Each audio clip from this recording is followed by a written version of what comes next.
Isinagawa ang isang makabuluhang courtesy visit noong ika-1 ng Agosto sa kasalukuyang taon sa Camp Brigadier General Rafael T. Crame, Quezon City, sa pangunguna ni Chief PNP Police General Nicolas D. Torre III.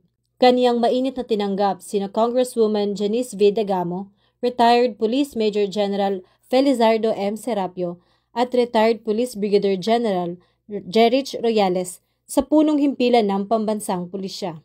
Matapos ang kanilang maikli at magiliw na pag-uusap, buong pagmamalaki namang ipinakita ni Chief PNP ang ilan sa mga pangunahing pasilidad ng organisasyon, kabilang na ang makabagong simulation room ng PNP Training Service at ang na-upgrade na 911 emergency system sa PNP Command Center. Ang mga makabagong pasilidad na ito ay patunay na patuloy ang pagsusumikap ng PNP na paigtingin ang kahandaan sa operasyon at mapabilis ang pagbibigay ng serbisyo sa publiko, kaagapay sa layunin ng Administrasyong Bagong Pilipinas.